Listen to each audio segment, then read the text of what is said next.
Principal sir third ইয়ারের একটা মেয়েকে ডেকে পাঠিয়েছেন ম্যাম। ডক্টর মিস্টার জাংকুক খান।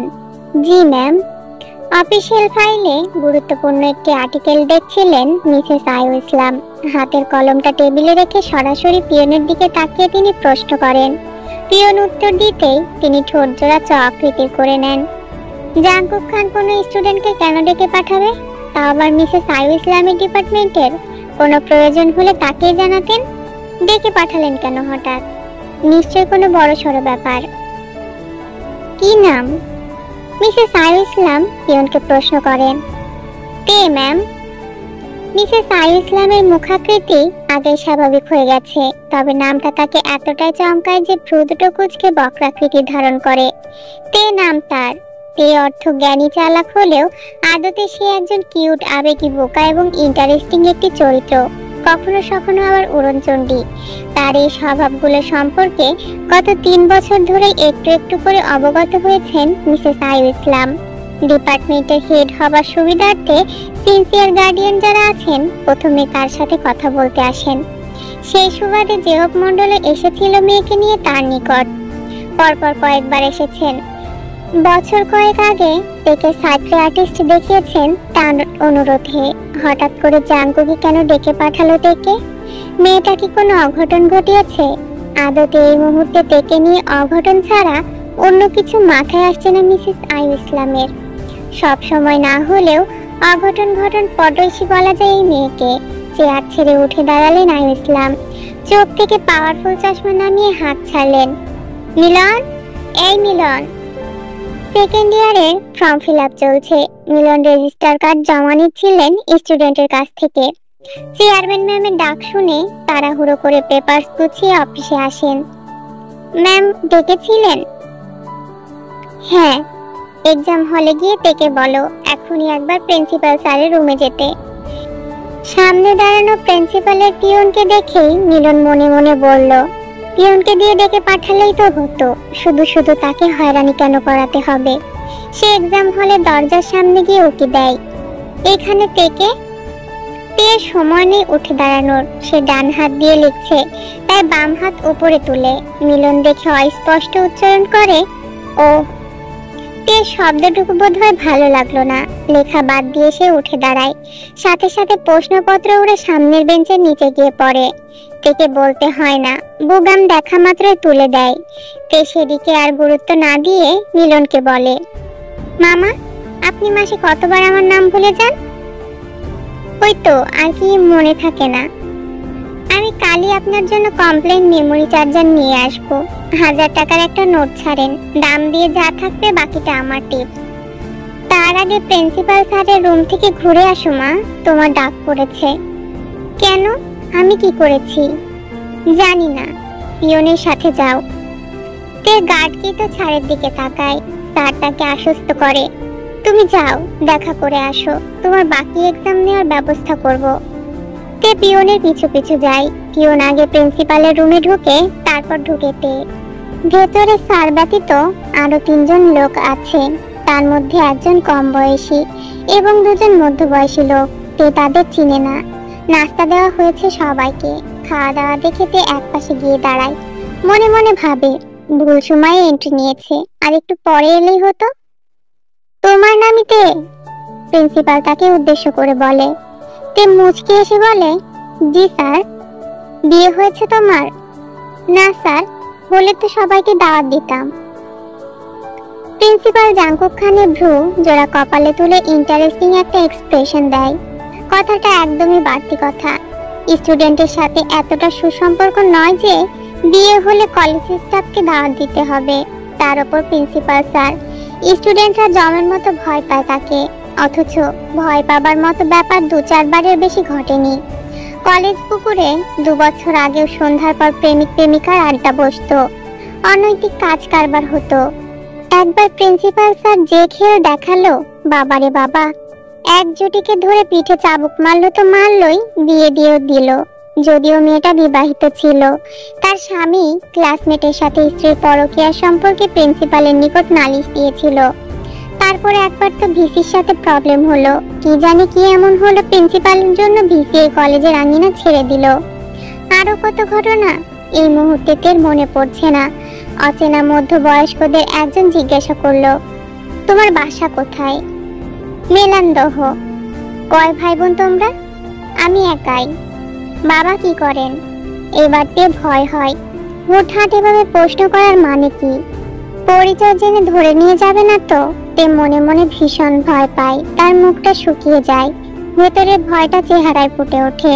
কম বয়সী যুবকটি বিষয়টা খেয়াল করে বলে, হেই, তুমি কি ভয় পাচ্ছ? জাঙ্কুক মাথা নাড়ায়, সিরিয়াস মুডে বলে, থার্ড ইয়ারে পড়ে, ভয় কিসে? এত বড় মেয়ে। কিন্তু তে ভয় পাচ্ছে। ঠোঁট দুটো স্পাউট করে চেপে রেখেছে, দেখতে বেশ লাগছে। যুবক মুচকি হাসে। জাঙ্কুক তের দিকে তাকিয়ে বলে, তে, তুমি ভয় পেও না, আমি তোমার একটা পিক্স নেব। টেনশন নিও না, এই পিক্স কোথাও যাবে না। আমি তোমার সাথে এই ব্যাপারে পরে কথা বলবো। আবার পিক্স? কোনো বড় ডিলারের হাতে যাচ্ছে না তো? খবরের কাগজে একের পর এক কুকর্মের নিউজ পাওয়া যাচ্ছে, কিন্তু এখানে তো স্যার আছেন। স্যার তো ওনাদের সাথে যুক্ত থাকবে না?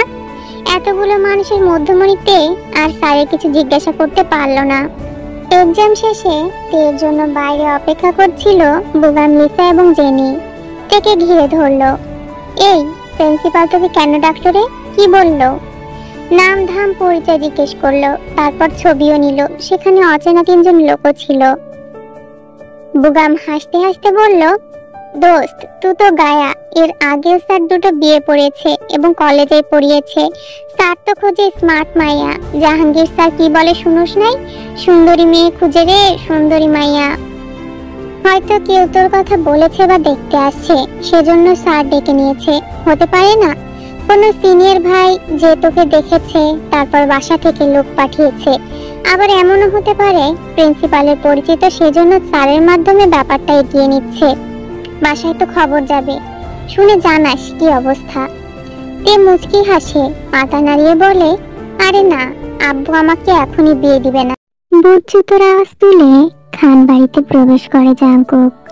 ফোনটা কানে এক হাতে চেপে রেখেছে, আর এক হাতে গিফট বক্স। সেন্টার টেবিলের উপর বক্সটা রেখেই সিঁড়ি বেয়ে দোতলায় ওঠে। কর্নারের রুমটা তার, বৃহৎ এবং ওয়েল ডেকোরেটেড, তবে এই মুহূর্তে অগোছালো। প্রকৃত একজন গোছানো পুরুষ হলেও কলেজে যাওয়ার আগে না চাইতেও রুমটা অগোছালো হবে। নিজের ড্রেস আপ নিয়ে জাঙ্কুকের ভীষণ কনফিউশন। পোশাকে যেন তার ব্যক্তিত্বের প্রকাশ।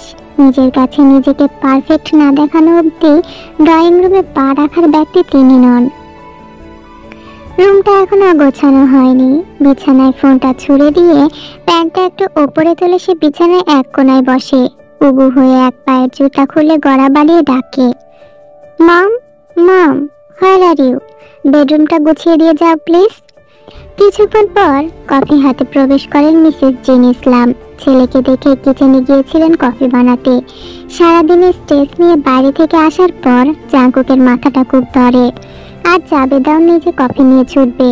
জাঙ্কুক হাতে কফিটা নেয়, ধোয়া ওঠা কফিতে সিপ দিয়ে জিজ্ঞাসা করে, জাবেদা কোথায় মম?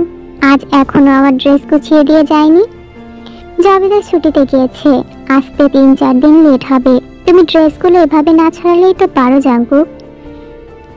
হাতে একদম সময় থাকে না, তাড়াহুড়োতে পসিবল না। কতবার বলি আমাকে রাখবে, তুমি তো কথাই শোনো না। মম, তোমার ড্রেস সেন্স এতটাও পারফেক্ট না।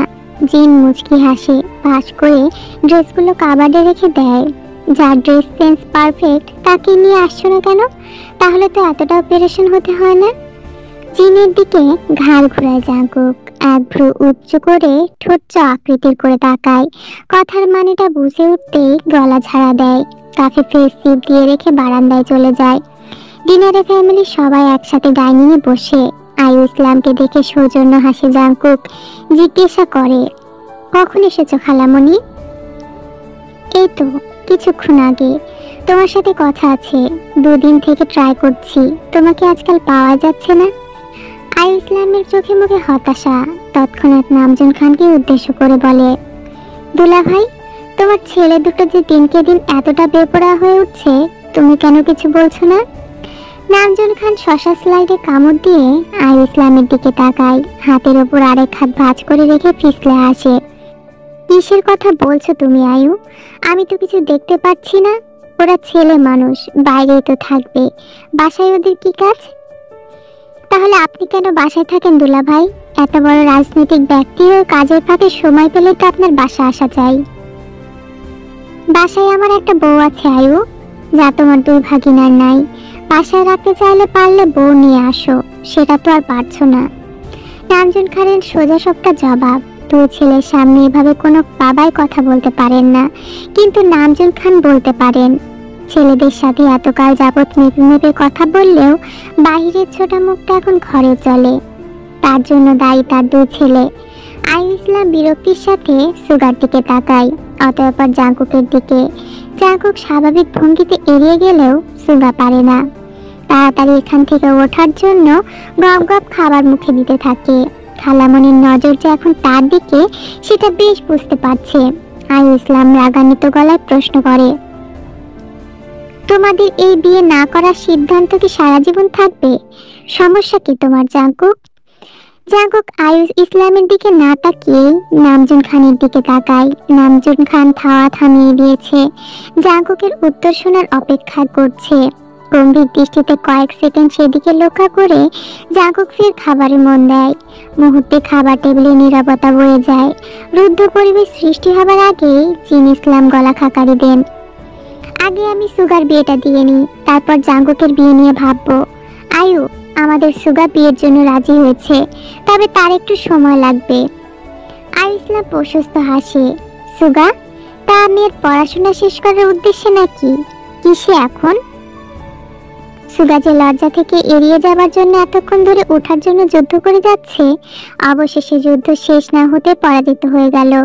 নামজুন খানের মুখে চওড়া হাসি। জিনকে জিজ্ঞাসা করে, আমার ছেলে অবশেষে কাউকে মনে ধরেছে? এ খবর আমাকে আগে জানানো হলো না কেন? যাই হোক, এখন যেহেতু জানিয়েছো খুশির খবর, সবাইকে মিষ্টি মুখ করাও। সুগা, মাই ইয়াং ম্যান। বাবার মুখের দিকে তাকাতেই সুগার মুখটা পাংশুটে হয়ে যায়। কি উত্তর দেবে সে? জিন বলে, তোমাকে জানাবো কিভাবে? সুখবরটা ছেলে আজ সকালে আমাকে দিল। তোমরা তো আর কেউ সারাদিন বাসায় ছিলে না। আইয়ুব ইসলাম বলে, সুগা, তুমি অবশেষে বিয়ে করতে চাইছো শুনে খুশি হলাম, কিন্তু সময় কেন চাইছো বাবা? মেয়ের যদি পড়াশোনা ক্যারিয়ার জনিত কোনো ব্যাপার থাকে তাহলে ওয়েট করার কোনো প্রয়োজন নেই। আমাদের ফ্যামিলিতে সবাই উচ্চশিক্ষিত, চাকরি করতে চাইলে বাধা নেই। তোমার বয়সটাও তো বসে থাকার নয়। পুরনো কাসুন্দি ছেড়ে এবার নিজের দিকে তাকাও। আমরা তোমার ভালো চাই। তুমি যে নতুন করে আবার জীবন শুরু করতে চাইছো, এতে আমরা সবাই হ্যাপি। বাই দ্য ওয়ে, তুমি কি জুনিয়র কাউকে পছন্দ করছো? তোমাদের এজ ডিসটেন্স কেমন হবে? খালামণি, আমি এখনো বিয়ে নিয়ে কনফার্ম হইনি, একটু সময় দাও, তোমাদের অবশ্যই আপডেট জানাবো। শিওর? ডিনার শেষে যে যার রুমে যাওয়ার সময় জাঙ্কুক সুগাকে জড়িয়ে ধরে বলে, কনগ্রাচুলেশন ভাই। সুগা অন্যমনস্ক ছিল বিধায় জাঙ্কুকের হঠাৎ জড়িয়ে ধরায় হচকচিয়ে যায়। পরক্ষণে নিজেকে সামলে নিয়ে সুগার কাঁধে হাত রাখে। ভাই কি কোনো বিষয় টেন্স? কি হয়েছে? পরে বলবো, জানা থাকুক অন্তত। সুগা কিছুক্ষণ সময় নিয়ে বলে, রোজ ব্যাক করতে চাই। ঘাটের জল খাওয়া শেষ? ইন্টেনশন কি বুঝতে পারছি না, ভেবে দেখো, হেল্প লাগলে বলো। জাঙ্কুকের রুমে আইয়ুব ইসলামের আগমন। জাঙ্কুক বিছানায় আইয়ুব ইসলামকে বসতে বলে। আইয়ুব ইসলাম বিছানায় না বসে রুম জুড়ে পায়চারি করলেন। কর্নারের বিনে গিয়ে বসলেন। আইয়ুব ইসলামের প্রতি খেয়াল রেখে জাঙ্কুক জিজ্ঞাসা করে, খালামণি, তুমি কি কিছু বলবে? সিরিয়াস কিছু? শুনলাম জাবেদের ছেলের জন্য কলেজে মেয়ে দেখা হচ্ছে। তুমি আবার মধ্যম ব্যক্তি হয়ে কাজ করছো। মেয়েটা আমার স্টুডেন্ট। ও আচ্ছা, ওনারা আমার অফিসে সরাসরি এসে পরিচয় দেয়। এমনিতেও আমার চেনা মুখ, তার ওপর নানু বাড়ির এলাকার লোক। আমাকে জানায় যে একটা মেয়ের ব্যাপারে খোঁজ খবর নিতে এসেছে। তারপর মেয়েটাকে ডেকে পাঠিয়ে দেখিয়ে দেই। তো রেজাল্ট হচ্ছে যে ওনাদের মেয়ে পছন্দ হয়েছে। ওনাদের ছেলের ছুটি হবে আগামী মাসের 5 তারিখ। সে আসার পর সরাসরি দেখা দেখি করে বিয়ে করে ফেলবে। সম্ভবত আমাকে অনুরোধ করলো সম্বন্ধটা কাছাকাছি নিয়ে আসতে। কিন্তু বাবা, আমার মনে হয় না এই বিয়েটা হওয়া উচিত হবে। জাবেদের ফ্যামিলিতে এর জন্য পারফেক্ট নয়। কেন খালামণি? You know, well educated, engineer, government job, handsome, good looking, family financial দিক থেকে গুড, বিয়ের ফ্যামিলি থেকে বেটার, সব দিক থেকে পারফেক্ট। তাছাড়া আমার জানা মতে ইউনোর আদার্স কোনো রেকর্ড নেই, সিগারেটের অভ্যাসও নেই। আমি যেহেতু হেল্প করছি, দুই ফ্যামিলির সবটা জেনেই করছি, তাহলে প্রবলেম কোথায়? তুমি হয়তো দেখছো উচ্চবিত্ত পরিবার, হ্যান্ডসাম চরিত্রবান ছেলেদের জন্য পারফেক্ট, কিন্তু আমি বলবো জাবেদের বংশের সব পুরুষই ওয়েল এডুকেটেড, ভালো পোস্টে জবও করে, কিন্তু বাড়ির বউরা একদমই তা নয়। সে বংশের বউরা এক একজন সুন্দরী মেয়েরাই হয়, কিন্তু বছর ঘুরতেই সেই সৌন্দর্যে ভাটা পড়ে। আমাদের দেশের মানুষ শিক্ষিত হলে 15 রেয়াজ এখনো পরিবারে দাপিয়ে চলেছে। সেই বংশের বউদের বিয়ের পরপরই লেখাপড়া ছাড়তে হয়, তাদের জীবন মানে ঘর সংসার বাচ্চা সামলানো। এক একটা ফ্যামিলিতে বউরাই বাড়ির সকল কাজ করে থাকে, ছোটা বুয়া পর্যন্ত রাখা হয় না, বাড়িতে বউয়ের নামে কাজের মেয়ে নিয়ে যায়। এরকম ফ্যামিলিতে এর জন্য পারফেক্ট নয়। টাইমলি খাবারের তদারকিটাও কেউ করে না। যদি বলো তো এখন যুবকদের মেন্টালিটি চেঞ্জ হতে পারে। গত বছরে জাবেদের বড় ভাইয়ের ছেলেকে বিয়ে করানো হলো, বউটা ক্লাস 10-এ পড়তো, তার আর কলেজের মুখ দেখা হলো না, অথচ হাজবেন্ড আইপিএস অফিসার। প্রবলেমটা হলো দেখে নিয়ে, আগে তার সম্পর্কে ক্লিয়ার করি। লাস্ট 3 বছর থেকে আমার স্টুডেন্ট, মায়াবী পুতুলের মতো একটা মেয়ে। তাকে দেখে সবাই বলবে চুপচাপ শান্তশিষ্ট প্রকৃতির, কিন্তু প্রকৃতপক্ষে এই মেয়ের লেজ বিশিষ্ট। ডিপার্টমেন্ট তাকে লেগ দে বলেই জানে। বাবা মায়ের একমাত্র মেয়ে, ভীষণ আদুরে, সুযোগ মাত্র আলছে। 9:45-এ ক্লাসগুলো কন্টিনিউয়াসলি মিস করে যায়। 10:30টার আগে কখনোই কলেজে আসতে পারে না, কারণ তার ঘুম ভেঙেছে 9টা কি 9:30। যেদিন একটু আগে উঠবে সেদিন মাথা ব্যথায় চোখ খুলতে পারে না। একবার কি হলো, ক্লাসে গভীর ঘুমে বসে বসে ঝিমোচ্ছে। আমি রাউন্ড দিতে গিয়ে দেখি এই অবস্থা, পড়ে পড়ে যাবে। ক্লাসে যে একজন এভাবে ঘুমোচ্ছে, প্রফেসরের কোনো খেয়াল নেই। ওকে ডেকে জিজ্ঞাসা করলাম, হোয়ার আর ইউ স্লিপিং? ও চটপট স্বীকার করে নিল, ইয়েস ম্যাম। রাতে ঘুমাওনি? বিয়ে হয়েছে তোমার? ও বলল, রাতে ঘুম কম হয় ম্যাম। আমি জিজ্ঞাসা করলাম, আর কোনো সমস্যা? ও বলল, ভীষণ মাথা ব্যথা। কি বলবো, কঠিন হয়ে বললাম, তুমি যেহেতু ক্লাস আছে, ক্লাস করার ইচ্ছা না থাকলে চেষ্টা করো, না হলে বাইরে গিয়ে ঘুমাও। সে উত্তর কি দিল জানো? বাইরে রোদ, ঘুমাতে পারবো না, থ্যাঙ্কস ম্যাম, এখানেই ঘুমাই। বলতে দেরি, উঠে দাঁড়াতে দেরি নেই। 6টা ডেস্ক স্পটপট করে এক করে শুয়ে পড়ল। আমাকে গুড নাইট ম্যাম বলে লে চোখ বন্ধ করলো। আমি ডিপার্টমেন্টের হেড, আমাকে বিন্দু মাত্র ভয় পেল না। এতটা বেয়াদবি আমি সহ্য করতে পারলাম না। পরবর্তীতে নিজেই বোকা বনে গেলাম, কারণ সে যে বেয়াদবিটা করলো, কিন্তু বেয়াদবিটা ঠিক কোনটা সে সেটাই জানে না। তার বাবা তারপর এসে আমাকে ব্যাপারটা ক্লিয়ার না করলে জানতেই পারতাম না। একবার তার মা খুব অসুস্থ হয়ে পড়ে হসপিটাল ভর্তি হলো। তার বাবাও তার মাকে রেখে বাড়িতে ফিরতে পারলো না। একে নিজে নিজের কাজ নিজে রান্না করতে হলো। দুদিনের মেয়েটা হাতের নখ কেটে, নখ উপড়ে পা কেটে বসে রইল। ক্লাস টেস্ট দিতে এসে আমি তো তার হাত মুখ পা দেখে অবাক হয়ে গেলাম। কি অবস্থা! শুকনো মুখটা দেখে জিজ্ঞাসা করতেই ভ্যা ভ্যা করে কেঁদে দিল। পুরো একদিন না খেয়ে মেয়েটা। তারপর তাকে আমার বাড়িতে নিয়ে যাই, হসপিটালে তার মাকে দেখতে যাই। তার বাবা তো হসপিটালেই থাকে। ভদ্রলোকের দৌড়াদৌড়িতে যাতা অবস্থা। ওনাকে বলে 6 দিন থেকে আমার বাড়িতে রাখি, সাথেও ট্রিটমেন্ট করাই। এই 6 দিন মেয়েটাকে দেখে যা বুঝলাম, মেয়েটা মোড অনুযায়ী প্রচুর কথা বলে, ভীষণ চতুর, প্রচন্ড জেদি, আদর পেলে একদম গলে যায়, একদমই ক্ষুধা সহ্য করতে পারে না, একটু অবহেলা নিতে পারে না, ডিপ্রেশন চলে যায়। অদ্ভুত ছন্নছাড়া ব্যাপারগুলো তার মধ্যে দেখা যায়। বৃষ্টিতে ভিজে আইসক্রিম খেয়ে মেয়ে ঠান্ডা লাগে না, অথচ 2-3 ঘন্টা আগুনের সামনে থাকলেই ঠান্ডা লেগে যায়। রোদ বৃষ্টি দুর্বলতা তাকে জ্বরে আক্রান্ত করতে পারে না, অথচ কারো হাতে একটা জ্বর খেলেই জ্বরে 2-3 দিন বিছানা ছাড়তে পারে না। টানা 5 দিন একপাশে কলেজে আসে না। আমি তার বাবাকে ফোন করলাম। তিনি জানালেন তে হসপিটালে ভর্তি। ভাদ্র মাসের গরমে গিয়েছিল চরে এক আত্মীয়র মৃত্যু খবর শুনে। টিউম আছে 3 দিনের আগে মরা বাড়ি থেকে ফেরা যায় না। 2 দিনে অ্যাম্বুলেন্স করে তাকে হসপিটাল ভর্তি করাতে হয়। অতিরিক্ত গরমে তার গায়ে ফোসকা পড়ে গেছে, চামড়ায় লাল সপ দাগ উঠেছে। কি অবস্থা! এরকম একটা মেয়ে ওই ফ্যামিলিতে কিভাবে সংসার করবে? সবটা শুনে জাঙ্কুক কি বলবে ভেবে পেল না। কপাল কুঁচকে আইরিস ক্লামের দিকে তাকিয়ে রইল। কিছুক্ষণ ভাবলো, তারপর বলল, খালামণি, সব ফ্যামিলি তো এক না। যে ফ্যামিলিতে যাক না কেন, মেয়েটা কি সংসার করবে না?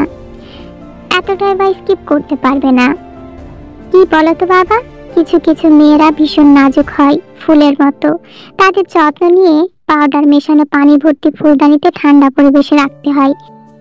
বেশি সময় তার সৌন্দর্য সুগন্ধ উপভোগ করা যায়। বুঝতে পেরেছ?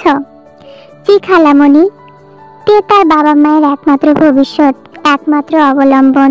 তারা নিশ্চয়ই তাদের মেয়েকে যতটা ভালো রেখেছে তার থেকে বেশি ভালো মেয়ে জামাই চায়, সেটাই না?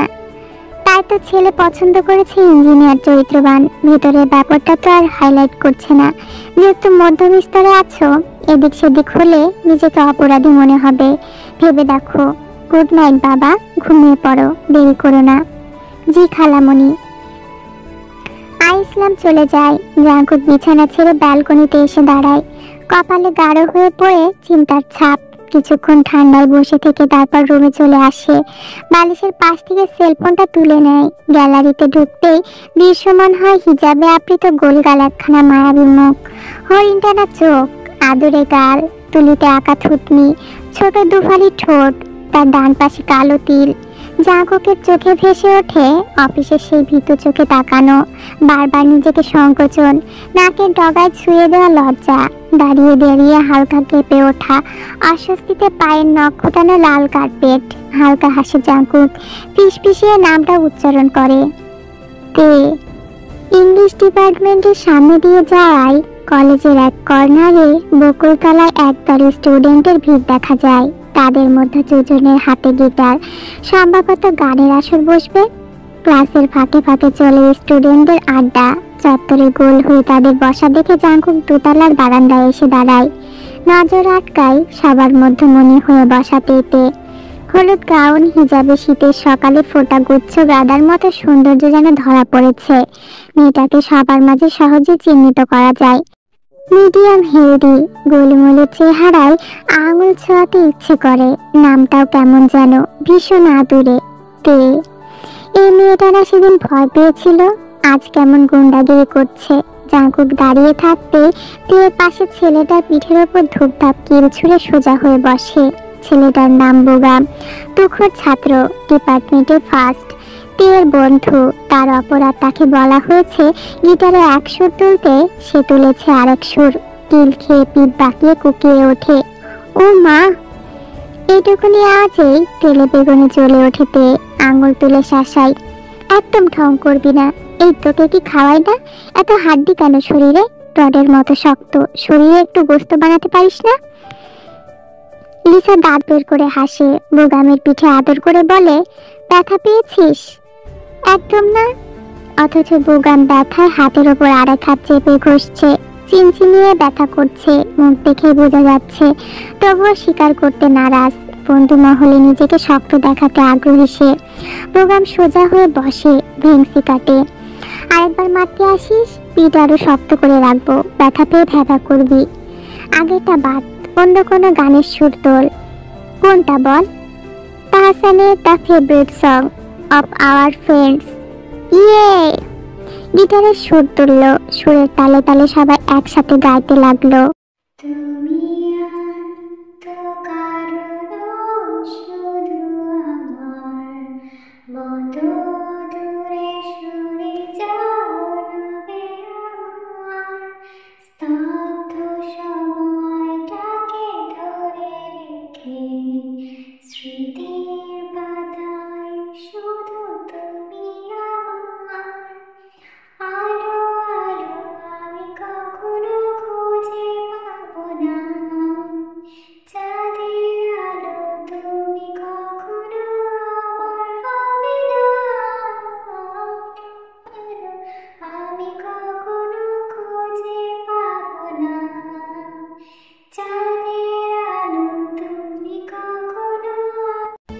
গাইতে গাইতে পেট চোখ পড়ে ডিপার্টমেন্টের ওপরে বারান্দায়। ইংলিশ ডিপার্টমেন্টের হেড কবিরুল ইসলাম স্যার দুজন প্রফেসর সহ জাঙ্কুককে দাঁড়িয়ে থাকতে দেখে কবিরুল ইসলাম স্যারের সাথে জাঙ্কুক খানের কনভারসেশন চোখে পড়ার মতো। বিনয় যেন ঝরে পড়ে কথায়। চারজন পাশাপাশি দাঁড়িয়ে কি নিয়ে যেন আলোচনা করছে, আবার তাদের দিকে উকি দিয়ে গানও শুনছে। একে একে সবাই মাথা উঁচিয়ে তাকালে জাঙ্কুক পকেট থেকে এক হাত বের করে থামস আপ শো করে। নিঃশব্দে হাসি বিনিময় করে সবাই তার সাথে। জাঙ্কুক মুচকি হেসে স্যারদের সাথে প্রস্থান করে। আড্ডা শেষ হতেই একে একে যার গন্তব্যের উদ্দেশ্যে চলে যায়। বসে থাকে তে। লিসা তাড়া দেয় তেকে, চল যা যাক, ওঠ এবার। তে সাড়া না পেয়ে দৃষ্টি অনুসরণ করে দোতলার খালি বারান্দার দিকে তাকায়। উদাস ভঙ্গিতে এক ধ্যানে তাকিয়ে আছে তে। লিসা কাঁধে হাত রাখে, ঝাঁকি দিয়ে ধ্যান ভাঙায়। কি দেখছিস সেভাবে? বারান্দা তো খালি। তে চটপট লিসার দিকে ঘুরে তাকায়, চোখ পিটপিট করে লিসার দিকে ঝুঁকে বসে। চোখে চোখ রেখে বলে, 8 অক্ষরের নামগুলো এত সুন্দর কেন হয়? যেমন জাঙ্কুক, আনভির, রাফসান, সাদমান, আদনান। 2 অক্ষরে জিহ্বা থেমে যায়, 4 অক্ষরে পূর্ণতা পায়। কি কিউট না? নামে যার বিশালতা প্রকাশ, দিগন্ত জুড়ে পাই তারই আভাস। তুই চোখ দুটো বন্ধ করে লম্বা শ্বাস টানে। স্পঞ্জের ন্যায় গাল দুটোর মুহূর্তে লালচে আভা ছড়িয়ে পড়ে। চেহারা দুটি কি খানিক বেড়ে গেল? লিসা জহুরি চোখে পরখ করতে চাইল। তের দিকে এগিয়ে গেল, চশমাটা চোখে ঠিক করে নিল, মুখের সামনে মুখ রাখলো। হঠাৎই সে ভীষণ চিন্তিত হয়ে পড়ল। চিন্তার কারণে কপালে দুটো ভাঁজ পড়ল। এই চিন্তার কোনো সমাধান পাওয়া গেল না। প্রশ্নটা করেই ফেলল, কে সেই ভাগ্যবান? রিপ্লাই পাওয়া মাত্রই লিসার গায়ে কাঁটা দিয়ে উঠল। দ্বিতীয়বার লোম দাঁড়িয়ে যাওয়ার গভীর থেকে ফিসফিসিয়ে অথচ দৃঢ় সে আওয়াজ পেল, কুক। জাঙ্কুক খান স্যার। তীর ঠোঁট জোড়া প্রসারিত করলো, নিঃশব্দ অথচ লাজুক হাসি। ব্যাগটা কাঁধে তুলে পিছঢালা রাস্তায় পা চালালো। লিসা যেন বোকা বনে গেল, মনে মনে আওড়ালো, স্যার। মাথা নাড়া দিয়েই বলে উঠল, মানে কি? কার মুখে কি নাম? তে, তাও আবার স্যার। লাজুক কাল নাম বললো জাঙ্কুক খান। তে যাওয়ার দিকে তাকালো, সে পিছু পিছু দৌড় দিল। তে ততক্ষণে কলেজের লাইব্রেরির সামনে এসে দাঁড়িয়েছে। লিসা একদম লেগে দাঁড়াতে তে ধাক্কা খেলো, সরে দাঁড়িয়ে কপট রাগ দেখালো। গায়ের উপর উঠছিস কেন? আমার দুলার হক মারার প্ল্যান আছে নাকি? রাখ তোর দুলা, আগে ক্লিয়ার কর বিষয়টা কি। দাঁড়া, বইটা আগে নেই, তারপর হাঁটতে হাঁটতে বলি। তে খুঁজে খুঁজে অনেকগুলো বই বাছাই করলো। বাছাইকৃত বইগুলোর মধ্যে আবারও বাছাই করলো। কাঙ্ক্ষিত বই না পেয়ে ইসলামিক বইগুলো খুলে দেখতে লাগলো। লিসা মুখ এগিয়ে দেখলো, একটা অধ্যায় পেল, স্বপ্নের ব্যাখ্যা। তে বইটা কিনে বেরিয়ে এলো, হাঁটতে হাঁটতে বলল, তোকে বলেছিলাম না হুট করে পড়ে স্বপ্নে একজন এসে বিনা টিকিটে এন্ট্রি করে। I feel him real. সুপুরুষ সে। আমি তাকে ছুঁয়ে দেই, তার চওড়া কাঁধ লোমিশ বুকের উষ্ণতায় ডুবে যায়। বিশ্বস্ত এক ভ্যালিতে শুয়ে শুয়ে আকাশ দেখে স্বপ্ন সাজায়। হ্যাঁ, কিন্তু তুই তো চেহারা বলতে পারিস না। আজ সকালে স্বপ্নে কি দেখেছি জানিস? আমার বিয়ে হচ্ছে। ধুমধাম করে বিয়ে হচ্ছে সেই সুপুরুষের সাথে। মাথায় টুপি দিয়ে ব্ল্যাক শেরওয়ানি পরে জায়নামাজ হাতে আমার দিকে এগিয়ে আসছে। আধার কাটিয়ে যেতেই সে আলো ধরা দেয়। আমার দৃষ্টি সেই সুপুরুষের মুখে ততই উজ্জ্বল হতে থাকে। আমার সামনে দাঁড়িয়ে মুচকি হাসে, আমার হাতের উল্টো পিঠে চুমু খাই। তারপর তারপর লিসা জিজ্ঞেস করে। আম্মুর ডাকে ঘুম ভেঙে যায়। চোখ খুলে আমি আর কথা বলার শক্তি পাই না। আমার গা মার ঘাম দেয়, বিছানা সহ ভিজে যায়। আমি হাঁ করে হাঁপ টানছিলাম। একটু পর পর আম্মু আমাকে পানি খাইয়ে দিয়ে আব্বুকে ডেকে আনে, গোসল করিয়ে দেয়। ব্রেকফাস্ট করার পর আমি সুস্থ হই। ডাক্তার জানায় টাইফয়েড থেকে ওঠার পর আমার শরীর দুর্বলের জন্য এসব দুঃস্বপ্ন দেখি। কিন্তু আমি জানি আজ আমার দুর্বলতার কারণে নয়, আমার কিশোরী বয়স থেকেই এই সুপুরুষ আমার স্বপ্নে আসে। তবে আমি স্বপ্নে একটু ভয় পাই না, বরং অনেক খুশি ছিলাম। কিন্তু কেন যে আমি অসুস্থ হয়ে পড়লাম বুঝতে পারিনি। তবে সন্দেহ হচ্ছে। আম্মু বারবার জিজ্ঞেস করছিল আমাকে, জাঙ্কুক খানকে। আমি নাকি জাঙ্কুক খানের নাম নিয়েছি, কিন্তু আমার সত্যিই খেয়াল নেই কে ছিল সেই সুপুরুষ। বরাবরের মতো আজও ভুলে গেছি, কিন্তু তার নাম যে জাংকুক খান এটা বুঝতে পেরেছি। নামটা মাথায় বারবার রিমেম্বার হচ্ছিল। ক্যাম্পাসে পোস্টারের নামটা চোখে পড়তে খেয়াল হলো আমাদের প্রিন্সিপাল মিস্টার জাংকুক খান। এই নামে একমাত্র তাকেই আমি চিনি, আর কাউকে নয়। তুই কি এখন প্রিন্সিপালের পেছনে পড়বি? লিসা চিন্তিত ভঙ্গিতে প্রশ্ন করে। পেছনে কি রে? তার সামনেও নাই পেছনেও নাই। কার সাথে কি তুলনা করিস? ডলফিনের মতো বড় মানুষটাকে দেখলে আমাকে বাচ্চা খরগোশ মনে হয়। রেগে গেল যে হুঙ্কার ছাড়ে, সিংহের বাচ্চা, কলিজা শুকিয়ে কাঠ হয়। বেটা বুড়ো নিশ্চয় 2-3টা বাচ্চার বাপ। এই যে মিস, আস্তে, তাকে পুরো বলছিস কেন? প্রিন্সিপালকে পুরো না হলেও মাঝ বয়সী তো। কখনো দেখেছিস কোনো ইয়াং পার্সন কোনো ভার্সিটির প্রিন্সিপাল হয়? ডায়েট প্ল্যান করে ধনীরা এখন প্রায় এমন ইয়াং লুক ধরে রাখে। বোঝায় যায় না বয়স কত। প্রিন্সিপাল স্যার নাও 32। পাগল তুই? তুই পাগল। গুনে গুনে তোর থেকে 10 বছরের বড়। রিয়েলি? কিভাবে পসিবল? এই কলেজের সাবেক প্রিন্সিপালের নাতি প্রেজেন্ট প্রিন্সিপাল আলহাজ মাজহারুল ইসলাম স্যারের মৃত্যুর পর তার পরিবারের যোগ্য জাংকুক খান স্যার তার দায়িত্ব গ্রহণ করেন। বলতে পারিস এই কলেজ তাদের নিজেদের কলেজ, সেজন্য এত অল্প বয়সে জাংকুক স্যার এখানকার প্রিন্সিপাল। তুই কিভাবে জানবি? আমার কাজিন আমাদের 2 ব্যাচ সিনিয়র। সেই যে কলেজে ছিল তখন মাজহারুল স্যার মৃত্যুবরণ করেন আর জাংকুক স্যার জয়েন করেন। জাংকুক স্যারের এখানে আসা নিয়ে কম জল ঘোলা হয়নি। কলেজে পরতে পরতে চলেছে রাজনীতি, আর এখন সবকিছু স্যারের হাতের মুঠোয়। দক্ষ হাতে সবটাই আয়ত্ত করে নিয়েছে। নিজেদের কলেজ বলে কি এত পাওয়ার? পাওয়ার আসে ভেতর থেকে এবং যোগ্যতা থেকে। সাবেক প্রিন্সিপালের নাতি তকমা নিয়ে অনেক বাজে সিচুয়েশনে পড়েছেন, এজন্য নিজের যোগ্যতা সর্বোচ্চ বিচরণ দেখিয়ে দিয়েছেন। আর এমনিতেও প্রফেশনাল লাইফে তাদের পার্সোনাল লাইফকে মনে হয় না, তাদের ফ্যামিলি কেউ টেনে আনে। জাংকুক স্যারের ফ্যামিলি সম্পর্কে আমরা কেউ কিছু জানি না। প্রিন্সিপাল আলহাজ মাজহারুল ইসলাম মারা যাওয়ার পর ভাইস প্রিন্সিপাল যদি ঝামেলা না করতো তাহলে মনে হয় জাংকুক স্যারের এই পরিচয়টা কেউ জানতে পারতো না। এখানে খেয়াল করলে দেখতে পারবি ভাইস প্রিন্সিপাল কেমন সবসময় প্রিন্সিপালের নেতা হয়ে থাকে। তুই তো অনেক কিছু জানিস, আমি তো কিছু জানি না। তোর মতো বাপ থাকলে দুনিয়ার বইয়ের ভাষা ছাড়া বিশ্বাস কর আমিও কিছু জানতাম না। ক্যাম্পাসে থাকিস কতক্ষণ ক্লাস ছাড়া? আব্বুকে কেন টেনে আনছিস? এই শোন না, এখন বাসায় ফিরতে হবে। বইটা তোর কাছে রাখ, আমি কালকে এসে পড়বো। এই বই বাসায় কেউ দেখলেই হলো। এটা দিয়ে কি হবে? আম্মু বলেছে নিজের বিয়ের স্বপ্ন দেখলে আশেপাশে মানুষ মরে। কথাটা কতটুকু সত্য বইয়ে খুঁজে দেখতে হবে। থাক, এসব কিছুই না, মানুষ এমনি বলে।